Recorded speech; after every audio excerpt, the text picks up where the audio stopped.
Aloha, my name is Gerard Elmore and welcome to another episode of Hawaii's Real Stories. On today's show, we take a look at production. Greg Andermann talks about making documentaries as A2 Media and the future of his company in feature film production. Serena Haddad updates us on Showdown in Chinatown, the bi-monthly Hawaii Filmmakers Competition. Gloria Borland researched Barack Obama's early roots in the islands in her first documentary, Made in Hawaii. In our flashback segment, we go behind the scenes of Lost with water safety specialist Victor Lozano. First, we go to Greg Andermann on his production company, A2 Media Productions. From the Emperor of China to America's living rooms.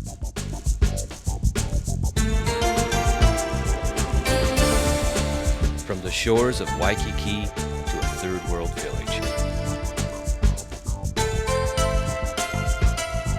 We were there. A2 Media, covering the world.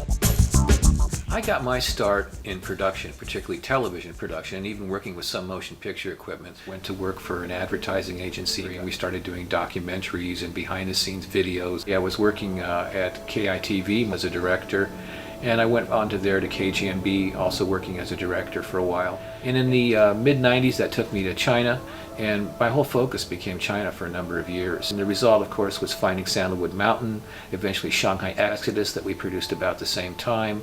And after that, I did Chasing Rainbows, which was the first ever film ever done neutrally on the issue of gay marriage and the battle with the church in America.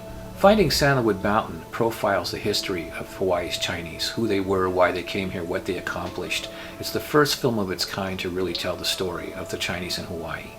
Shanghai Exodus profiles the city of Shanghai, and the people who built it were largely Caucasians who immigrated to Shanghai starting in the 17 and 1800s.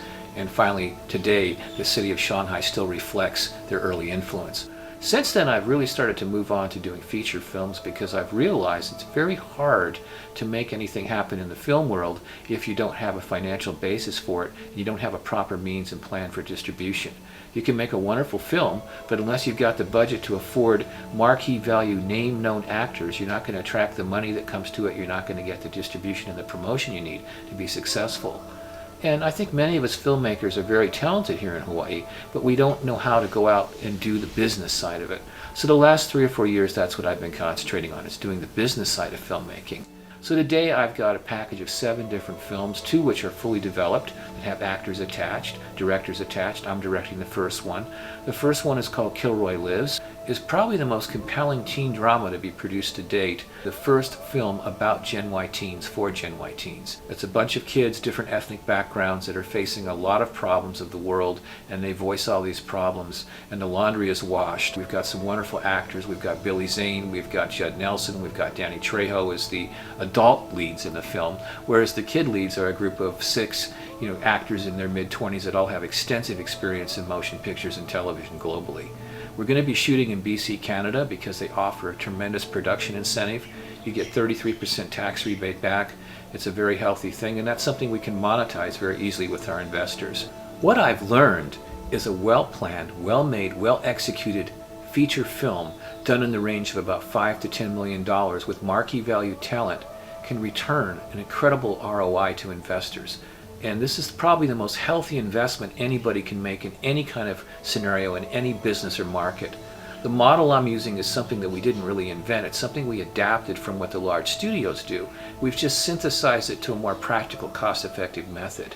It's my hope that we here in Hawaii would grow our film industry a little more than we have, that we'd open up our shores to more investment here.